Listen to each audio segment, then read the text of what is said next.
ഇതിൽ ഏറ്റവും വലിയൊരു പ്രശ്നം എന്ന് പറയുന്നത് നമ്മുടെ വൈബ്രേഷനാണ്. അതും നമ്മുടെ കിറ്റ് വൈബ്രേഷനാണ്. കിറ്റ് വൈബ്രേഷനൊക്കെ നമുക്ക് ഒരു പരിധി വരെ നമുക്ക് കുറയ്ക്കാനായിട്ട് പറ്റും.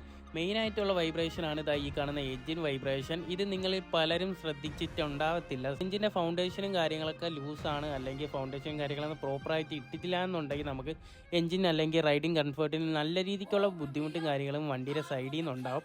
അപ്പോൾ ജസ്റ്റ് ഈ ഒരു കാര്യം ശ്രദ്ധിച്ചോ. ഈ കാണുന്ന ഒരു ഫൗണ്ടേഷൻ കണ്ടോ, ഇത് നമ്മൾ ടോപ്പിൽ വരുന്നതാണ് കേട്ടോ. ഇത് ഞാൻ 2 വണ്ടി ശ്രദ്ധിച്ചപ്പോൾ ഈ ഒരു സാധനം ഇല്ല. 2-2.5 വർഷമായിട്ട് ഈ ഒരു സംഭവം ഇല്ലാതെയാണ് കേട്ടോ എൻ്റെ വണ്ടി ഓടിക്കൊണ്ടിരിക്കുന്നത്. അതുകൊണ്ട് തന്നെ നല്ല രീതിക്കുള്ള വൈബ്രേഷനും കാര്യങ്ങളൊക്കെ എൻ്റെ വണ്ടിയുടെ സൈഡിൽ നിന്നുണ്ട്. എത്ര എഞ്ചിൻ ബിൽഡ് ചെയ്തിട്ടും ആ ഒരു സ്മൂത്ത്നെസ് അല്ലെങ്കിൽ വൈബ്രേഷൻ നല്ല രീതിക്ക് ഉണ്ട് കേട്ടോ. അപ്പം റീസെൻ്റ്ലി ചെക്ക് ചെയ്ത സമയത്താണ് ഈ ഒരു സംഭവത്തിനെ പറ്റി ഞാൻ തിരക്കുന്നതും ഇതെന്താണ് ഇതിൻ്റെ യൂസ് എന്നുള്ളത് മനസ്സിലാക്കുന്നതും. എല്ലാ ഫൗണ്ടേഷനും കാര്യങ്ങളൊക്കെ നമ്മൾ പ്രോപ്പറായിട്ട് ടൈറ്റ് ചെയ്തതിന് ശേഷം വണ്ടി ജസ്റ്റ് ഒന്ന് സ്റ്റാർട്ട് ചെയ്ത് നോക്കി വണ്ടിയുടെ ഏകദേശം ഒരു 70% വൈബ്രേഷനും മാറിയിട്ടുണ്ട്. അത്രയ്ക്ക് സ്മൂത്ത് ആയിട്ടുണ്ട് കേട്ടോ. വണ്ടി ഓട്ടിക്കുമ്പോഴേ ആ ഒരു റിഫൈൻമെൻറ്റ് നമുക്ക് ഫീൽ ചെയ്യുന്നുണ്ട്. കാണുമ്പോൾ കുറച്ച് സിമ്പിളാണ്. അപ്പോൾ ജസ്റ്റ് ഒന്ന് ശ്രദ്ധിച്ചോ, ഇല്ലെങ്കിൽ നിങ്ങളെ ചേസ് വരെ ഒടിഞ്ഞു പോകാനായിട്ട് സാധ്യത ഉണ്ട് കേട്ടോ.